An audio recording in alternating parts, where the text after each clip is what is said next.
नमस्कार दोस्तों। हम पढ़ेंगे बिहार इकोनॉमिक सर्वे 2025-26। एक ही वीडियो में संपूर्ण इकोनॉमिक सर्वे पढ़ेंगे। इससे पहले हम बिहार बजट ला चुके हैं, तो भी देख लीजिएगा, दोनों का प्लेलिस्ट बना देंगे। शुरू करते हैं।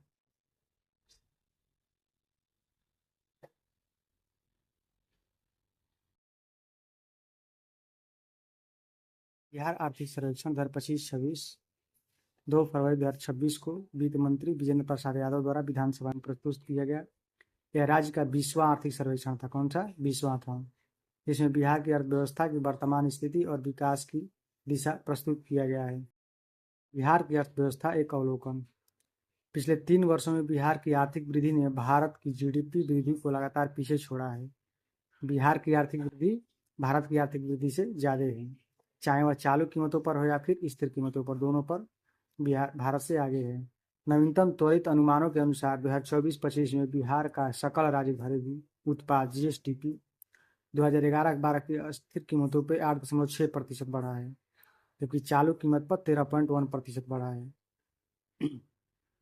अब इसका मूल्य बढ़कर 5,31,372 करोड़ रुपए और 9,91,997 करोड़ रुपए हो गया है। ये स्थिर कीमत पर है और 9 लाख वाला चालू कीमत पर है। 2024-25 में बिहार में द्वितीय क्षेत्र के सकल राज्य घरेलू उत्पाद मूल्य वर्धन 2011-12 कीमतों पर 11.1% है और चालू कीमतों पर 15.5% की वृद्धि हुई है। तृतीय क्षेत्र में स्थिर कीमतों पर 8.9% और चालू कीमतों पर 13.5% की वृद्धि दर्ज की गई है। वही प्राथमिक क्षेत्रों में 9.6% की वृद्धि दर्ज की गई है। अक्सर चालू कीमतों पर ही पूछा जाता है। प्राथमिक क्षेत्र में 9.6% की वृद्धि दर्ज की गई है। 2021-22 से 24-25 के बीच द्वितीय क्षेत्र का बिहार के जीबीए में योगदान 21.1% से बढ़कर 26.8% तक हो गया है। विनिर्माण क्षेत्र में वृद्धि के कारण यह वृद्धि हुई है। इसके विपरीत प्राथमिक क्षेत्र का हिस्सा 21.9% से घटकर 18.3% तक रह गया है। वही तृतीय क्षेत्र का हिस्सा 57% से घटकर 54% हो गया है। ये बदलाव राज्य की आर्थिक गतिविधियों में बढ़ती विविधता के दर्शाते हैं। बिहार का प्रति व्यक्ति जीएसडीपी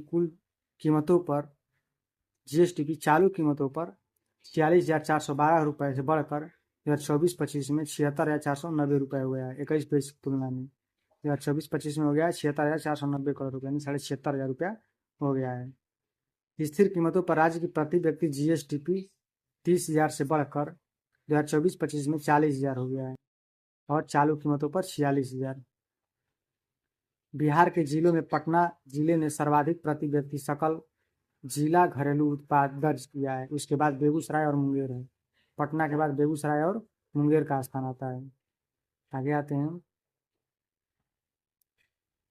चालू कीमतों पर प्रति व्यक्ति जीएसटी पटना में इतना रुपये 2,41,000 रुपये है, बेगूसराय में 1,05,000 रुपये और मुंगेर में 93,920 रुपये। यहाँ देख सकते हैं कि दूसरे स्थान से पटना का पहला स्थान जो है 2.5 गुना अधिक है, फिर भी ये 3 क्रम में है। राज्य वित्त। राज्य सरकार का कुल व्यय 2020-21 में 1,66 लाख रुपए से बढ़कर 2024-25 में 2.82 लाख करोड़ रुपए हो गया है। इतने 4 साल में ही दोगुना हो गया लगभग। राज्य सरकार के राजस्व खाते में प्राप्तियां 2021-22 से में 1.28 लाख रुपए थी, 2024-25 में 2.18 लाख रुपए हो गई। ये भी दोगुना हो गया लगभग। राज्य सरकार का विकासात्मक व्यय लगातार कुल बजट का लगभग 2/3 हिस्सा रहा है। विकासात्मक व्यय 2/3 हिस्सा रहा है, जो 2024-25 में कुल व्यय का 67.4% पर रहा। केंद्र सरकार से प्राप्तियां 2020-21 में 91,625 करोड़ रुपए से बढ़कर 2024-25 में 1,59,298 करोड़ रुपया हो गया है। मुख्य रूप से विभाजित कर पुल के हस्तांतरण में वृद्धि के कारण जो 2020-21 में 59,861 करोड़ रुपए से बढ़कर 1,29,435 करोड़ रुपए हो गया है। 31 मार्च 2025 तक राज्य सरकार का बकाया ऋण 3,74,000 करोड़ रुपए रहा, जो राज्य के सकल घरेलू उत्पाद का 37.7% है। कितना? 37.7% बिहार सरकार पर ऋण है जीएसडीपी का। 2024-25 के अंत तक कुल बकाया ऋण में सार्वजनिक ऋण का हिस्सा 84.6% था। कृषि और संबद्ध क्षेत्र। अर्थशास्त्र और सांख्यिकी निदेशालय द्वारा जारी 2023-24 के अंतिम आंकड़ों के अनुसार कृषि, वानिकी, मत्स्य पालन मिलाकर सकल राज्य मूल्यवर्धन का 23.1% है। कृषि और उससे संबंधित क्षेत्र। इस क्षेत्र में फसल उत्पादन का जीबीए में योगदान 11.5%, जबकि पशुपालन का 8.1% रहा है। 2023-24 में बिहार में चावल, गेहूं और मक्का का कुल उत्पादन अनाज का उत्पादन 99.9% रहा। इसका चावल, गेहूं और मक्का को मिलाकर कुल अनाज का 99.9% है। 2024-25 में कुल अनाज उत्पादन में चावल का हिस्सा 40.7%, गेहूं का 32.1% है और मक्का का 27.1% है। 2023-24 में से 24-25 के बीच चावल उत्पादन में 4.3%, गेहूं उत्पादन में 7.1% और मक्का उत्पादन में 12.6% की वृद्धि दर्ज की गई है। राज्य के कुल बागवानी उत्पादन 2023-24 में लगभग 230 लाख टन अनुमानित है, जो 2019-20 के लगभग 206 लाख टन था। इसमें फल और सब्जियां मुख्य रूप से शामिल हैं। 2023-24 से 2024-25 के बीच दूध उत्पादन 4.2%, अंडा के उत्पादन में 10% और मछली के उत्पादन में 9.9% की वृद्धि हुई है। राज्य कृषि यांत्रिकरण योजना के तहत किसानों को 75 प्रकार के कृषि उपकरणों पर 40 से 80% तक सब्सिडी प्रदान की जा रही है। कितने? 75 प्रकार के हैं, 40 से 80% तक का सब्सिडी दिया जा रहा है। कृषि में बिजली खपत का हिस्सा 2020-21 में 5.3% था, जो 2024-25 में बढ़कर के 14.9% हो गया, सीधे 3 गुना हो गया है। आगे देखते हैं कितना? 14.9%। 2024-25 में किसान क्रेडिट कार्ड धारकों की संख्या 2023-24 में की तुलना में से 16.3% बढ़ी है। मैंने 2020-24-25 23-24 से 24-25 में बढ़ी है 16.3%। जैविक गलियारा योजना। जैविक गलियारा योजना के अंतर्गत किसानों को प्रति एकड़ 24,500 रुपये की सब्सिडी दी जाती है, जो 3 किस्तों में विभाजित है। पहली किस्त 11,500 रुपये और दूसरी किस्त दूसरी तरह से 6500 रुपये की दी जाती है। सब्सिडी प्रति किसान अधिकतम 2.5 एकड़ भूमि के लिए प्रदान की जाती है। बिहार में जलवायु अनुकूल कृषि कार्यक्रम के लिए 30 जिलों का चयन किया गया है। इस योजना की अवधि 2020-21 से 2024-25 तक है, जिसमें राज्य सरकार ने इतना करोड़ रुपए 238.5 करोड़ रुपए का आवंटित किए हैं लगभग। अब आगे आते हैं। प्रति व्यक्ति स्थिर पूंजी दोगुना होकर 25.9 लाख रुपए हो गई है, जबकि श्रम उत्पादकता 10 लाख रुपए पहुंच गई है, जो 2023-24 में राष्ट्रीय स्तर के 93.5% के बराबर है।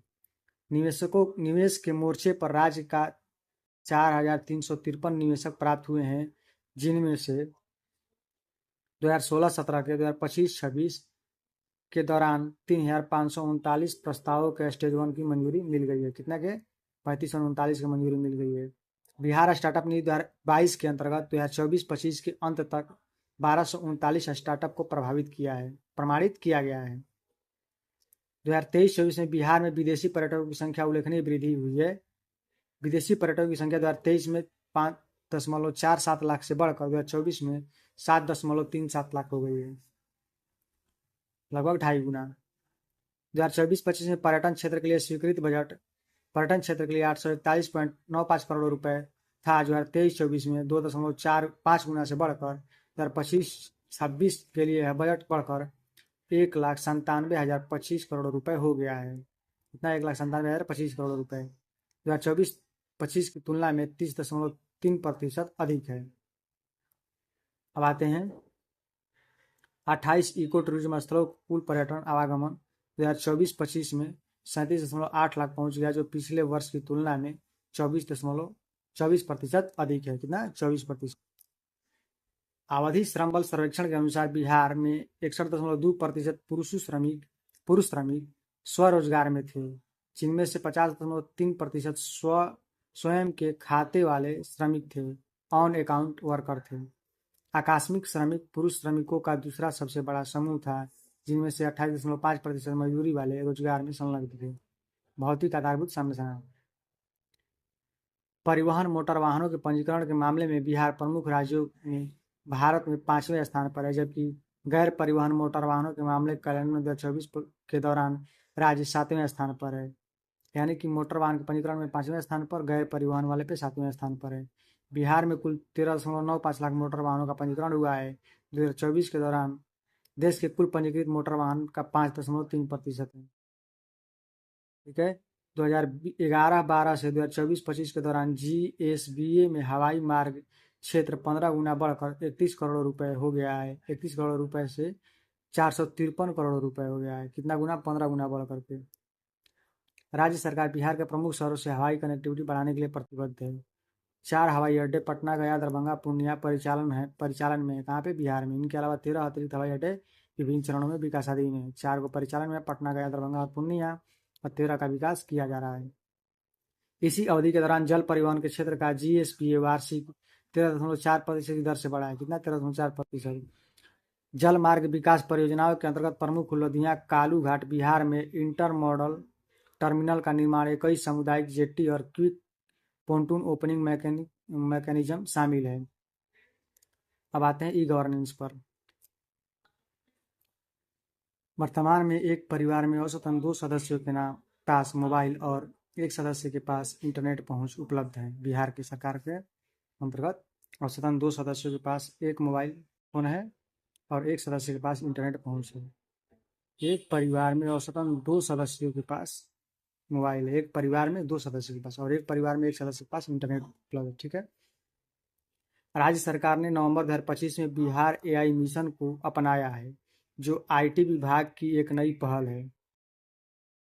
बिहार AI मिशन, इसका उद्देश्य कृत्रिम बुद्धिमत्ता का उपयोग डिजिटल परिवर्तन, कौशल विकास और शासन में बढ़ावा देना है।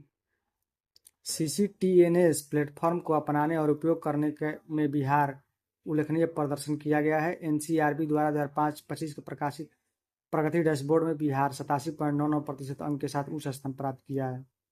बिहार सरकार ने ग्राम कचहरी को डिजिटल बनाने के लिए ई-कोर्ट पहल की शुरुआत की है। इस पहल का मुख्य उद्देश्य गांव के स्तर पर विवादों को तेज, पारदर्शी और प्रभावी तरीके से निपटाना है। राज्य सरकार ने जनवरी 2025 में CFSM 2.0 शुरू किया है। इसके तहत पब्लिक फाइनेंस मैनेजमेंट सिस्टम और RBI के ई-कुबेर सिस्टम के साथ एकीकृत है, जो SNA स्पर्श के माध्यम से समय पर बिल प्रोसेसिंग की सुविधा प्रदान कर। अब आते हैं विद्युत क्षेत्र पर। बिहार में प्रति व्यक्ति ऊर्जा खपत 2011-12 में 134 किलोवाट प्रति घंटा थी। 2024-25 में 374 किलोवाट हो गई है, जो पहुंच और मांग दोनों को दर्शाता है। बिहार आधारभूत संरचना में बिहार का निरंतर निवेश विश्वसनीय और बिजली आपूर्ति सुनिश्चित करने की प्रतिबद्धता को रेखांकित करता है। ग्रिड सस्टेनेबल 2005 में 45 से बढ़कर 2025 में 175 हो गया। 16 निर्माणाधीन है। घरेलू उपभोक्ता कुल विद्युत मांग का लगभग आधा हिस्सा यानी 47.79% घरेलू उपयोग में किया जाता है। कृषि में 16.79%, जबकि शेष उद्योग क्षेत्र में 35.43%। बिहार में कमीशन की गई विद्युत क्षमता 11,764 मेगावाट है, जिसमें मुख्य रूप से थर्मल पावर प्लांट का 7,743 मेगावाट है। इसके बाद सौर ऊर्जा का नवीनीकरण का है, जो 1192 मेगावाट योगदान देती है। इसके बाद जल विद्युत का 1356 का 1922 मेगावाट का देती है सौर ऊर्जा, और जल विद्युत 1356 का, और पवन विद्युत 699 मेगावाट का ऊर्जा खपत देती है बिहार में। ग्रामीण विकास की ओर देखते हैं। 2024-25 में 175.1 लाख करोड़ जॉब जारी किए गए थे, जो 2025-22-23 की तुलना में 4.8% अधिक है। 2024-25 में 1.25 करोड़ जो जॉब कार्ड जारी किए गए हैं, पता नहीं किसको मिले हैं। फिर भी बेरोजगारी बिहार में, चाहे पूरे देश में बढ़ती जा रही है, लेकिन बिहार में जब 1.25 करोड़ जॉब कार्ड जारी किए गए हैं, तो भाई मिले किसको? इसको मनरेगा वाला जॉब कार्ड जारी किया जा रहा है, क्या किया जा रहा है, समझ नहीं आ रहा है। इतना फ्रॉड चल रहा है। बिहार में जॉब कार्ड धारक परिवारों में अनुसूचित जाति परिवारों का हिस्सा 19.9% रहा, जबकि 2023-24 में यह 17.9% था। 2% बढ़ा है। मनरेगा के अंतर्गत 2024-25 में ग्रामीण कनेक्टिविटी कार्यों की संख्या में 9.7%, सूक्ष्म सिंचाई कार्यों में 8.2%, जल एवं संरक्षण संचयन कार्यों में 6.43% की वृद्धि हुई है। गेहूं और चावल कुल उत्पादन 2020-21 में इतना हजार टन था। कितना? 5,413 टन था, जो बढ़कर 2024-25 में 5,434 टन हो गया। कुछ ही बढ़ा है, मतलब कुल मिला के 30 टन बढ़ा हुआ है। शहरी विकास आत्मनिर्भर बिहार के अंतर्गत 7/2 की विद्युत सौदागृह योजना के पहले चरण में पटना को छोड़कर 41 शहरों या जिला मुख्यालयों के प्रमुख नदी घाटों पर सौदागृह बनाने की अनुमति प्रदान की गई। पटना को छोड़कर के 41 शहरों में, पटना जिला में नहीं किया गया है। पटना मेट्रो रेल परियोजना के अंतर्गत पहले चरण में 2 गलियारों के कार्य पूर्ण करने के लिए कुल 13,365 करोड़ रुपए की राशि स्वीकृत की गई। 13,365.77 करोड़ की। इसमें पूर्व पश्चिम गलियारा दानापुर से मीठापुर पटना रेलवे स्टेशन होते हुए जाएगा और उत्तर दक्षिण गलियारा पटना रेलवे स्टेशन से पाटलिपुत्र बस टर्मिनल तक गांधी मैदान और पीएमसीएच होते हुए जाएगा। अब आते हैं वित्तीय संस्थान। बिहार में कस्टमर सर्विस प्वाइंट की संख्या 2021 में 31,095 से बढ़कर 2025 में 53,041 हो गई है तथा पॉइंट ऑफ सेल टर्मिनलों की संख्या इस अवधि में 261% बढ़ी है। कितना? 31 मार्च 2025 तक बिहार के बैंकों में कुल जमा राशि 5.6 लाख करोड़ रुपए थी और ऋण की राशि 3.4 लाख करोड़ रुपए रही, जिससे क्रेडिट डिपॉजिट अनुपात 53.5% रहा। बिहार में क्रेडिट जीएसडीपी अनुपात पिछले 5 वर्षों में लगातार बढ़ा है, जो 2020-21 में 30.9% से बढ़कर 2024-25 में 37.9% हो गया है। इस बढ़ते रुझान से पता चलता है कि ऋण उपलब्धता राज्य की अर्थव्यवस्था की तुलना में तेजी से बढ़ी है। बिहार में बैंकों की नॉन परफॉर्मिंग एसेट एनपीए का प्रतिशत पिछले 5 वर्षों में काफी घटा है। 2020-21 में एनपीए 11.8% से घटकर 2024-25 में 7.6% रहा है। यानी जितने लोग लोन लेते हैं उसका 7.5% लोग वापस नहीं चुकाते हैं और एनपीए घोषित हो जाता है, डिफॉल्टर। पिछले 5 वर्षों में वाणिज्यिक बैंकों ने अपने एनपीए को 2020-21 में 10.2% सुधार कर 2024-25 में 6% कर लिया है। राज्य के क्षेत्रीय ग्रामीण बैंकों ने भी प्रगति की है, जहां एनपीए 28% से घटकर 21% हो गया है। बाप रे, क्षेत्रीय बैंक में, ग्रामीण क्षेत्रीय बैंक में ज्यादा लोग नहीं चुकाते हैं। मानव विकास, स्वास्थ्य और शिक्षा पर व्यय में उल्लेखनीय वृद्धि हुई है, जो क्रमशः 14.8 गुना और 13.2 गुना हुई है। स्वास्थ्य में 14.8 गुना और स्वास्थ्य शिक्षा पर 13.2 गुना हुआ है। कुल मिलाकर सामाजिक सेवाओं पर प्रति व्यक्ति व्यय और विकासात्मक व्यय पर प्रति व्यक्ति व्यय इस अवधि में 9 गुना से भी अधिक बढ़ गया है। आगे आते हैं। 2019 से 23 के दौरान बिहार में जन्म समय जीवन प्रत्याशा पुरुषों के लिए 78.9%, महिलाओं के लिए 69.7%। देख लीजिए, महिलाएं ज्यादा जी रही है, पुरुष मर जा रहा है टेंशन में बेचारा। 2009 से 13 की तुलना में पुरुषों की जीवन प्रत्याशा 1.6% था, महिलाओं की 7% बढ़ी है। इसमें भी वृद्धि ज्यादा हुई है। क्या कीजिएगा, स्वतंत्र जीवन यापन कीजिएगा तो ऐसा होगा ही। 2019-23 में जीवन प्रत्याशा ग्रामीण क्षेत्रों में 1.6 वर्ष और शहरी क्षेत्रों में 1.3 वर्ष बढ़ी है। ग्रामीण में जितने रहिएगा उतने ज़्यादा आपकी जीवन प्रत्याशा है। शहर में देखिए 1.3% हो गया है। यह भी उल्लेखनीय है कि 2017 से 23 के बीच बिहार में शिशु मृत्यु दर 12 अंक घटकर 35 से 23 हो गया है। 2017 में 35 था, 2023 में 23 हो गया है। ध्यान रखिए, 23 में 23 और 17 में 35 था, दुगुना था 17। सेवा वितरण सुधार के लिए राज्य सरकार ने सरकारी अस्पतालों कई परिचालन संबंधी सुधार किए हैं। अस्पतालों से अधिक औसत मासिक विजिट 2019 में 9,517 से बढ़कर 2024 में 11,900 हो गई है, जो 25% की वृद्धि को दर्शाती है।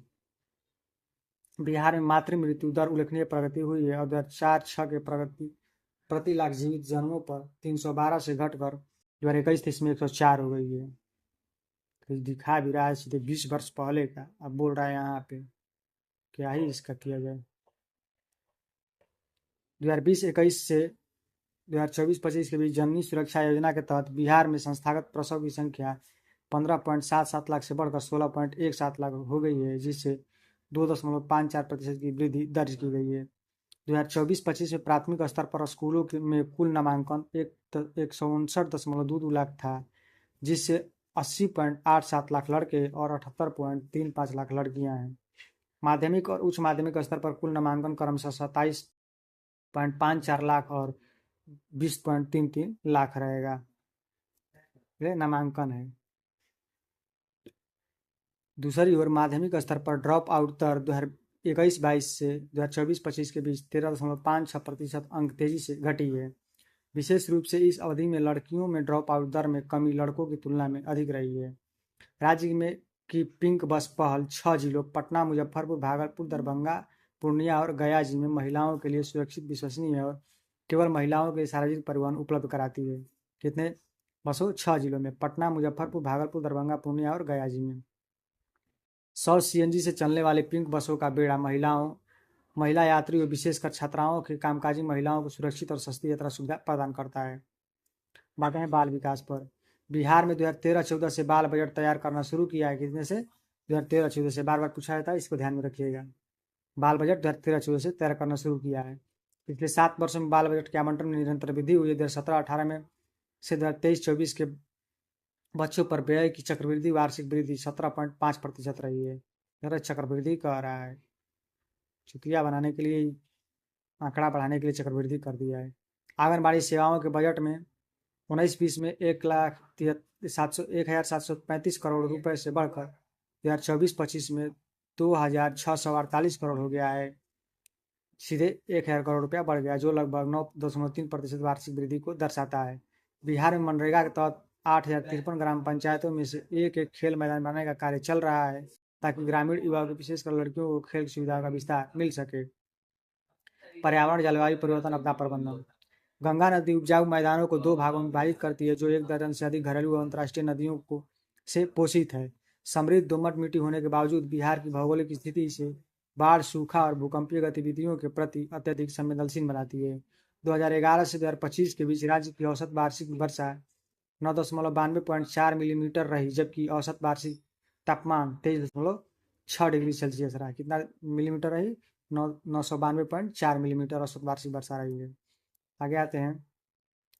जलवायु परिवर्तन गरीबों और कृषि क्षेत्र पर सबसे अधिक प्रतिकूल प्रभाव डालता है, जिसके कारण राज्य ने अनुकूलता को प्राथमिकता देते हुए उन्नत राज्य जलवायु परिवर्तन कार्य योजना के माध्यम से कार्य किया है।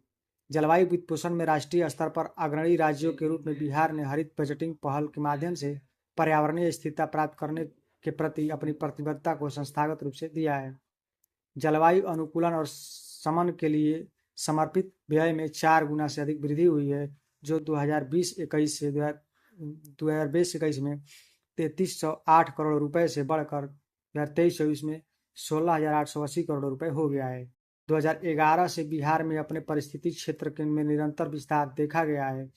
वन एवं वृक्ष उपकरण के अंतर्गत कुल क्षेत्रफल 9,214 वर्ग किलोमीटर से बढ़कर 2023 में 9903 वर्ग किलोमीटर हो गया है, जिसमें शुद्ध लगभग लाभ 689 वर्ग किलोमीटर का रहा है। कितने दिन में? 2011 से 2023 के बीच में 689 किलोमीटर बढ़ा है, सीधा जानिए। इस अवधि के दौरान कुल वन क्षेत्र 6,845 वर्ग किलोमीटर से बढ़कर 7,532 वर्ग किलोमीटर हो गया है। विशेष रूप से बहुत घने वन, जो उच्चतम गुणवत्ता वाला वन है, में उल्लेखनीय अनुपातिक वृद्धि हुई है। 231 वर्ग किलोमीटर से बढ़कर 387 वर्ग किलोमीटर हो गया है। पहले 231 वर्ग किलोमीटर था, अब 387 वर्ग किलोमीटर हो गया है। 2024-25 तक बिहार की सतही जल संरक्षण 968 नहरें, 14,927 ट्यूबवेल, 654 तालाब थे तथा 26 जलाशय शामिल थे, जो जल प्रबंधन और उपयोग के लिए एक मजबूत आधार प्रतिनिधित्व करते हैं। लगभग सभी जिलों में बाढ़, भूकंप और चक्रवात, सूखा और आग जैसी प्रमुख आपदाओं का खतरा है। कुछ क्षेत्रों में एक साथ कई प्रकार के खतरे मौजूद हैं, जो राज्य की वास्तविक बहुआपदा प्रोफाइल को दर्शाता है। 2024-25 के दौरान आपदा प्रबंधन के लिए 1,530.48 करोड़ रुपए आवंटित किए गए, जो समर्पित आपदा प्रबंधन, जोखिम न्यूनीकरण और जोखिम प्रबंधन के दिशा निर्देशों को दर्शाती है। तो आर्थिक सर्वेक्षण में यही दिया गया है आंकड़ा, इन सबको याद रखिएगा, प्रमुख आंकड़ों को। वीडियो अच्छा लगे तो लाइक और सब्सक्राइब जरूर कीजिएगा।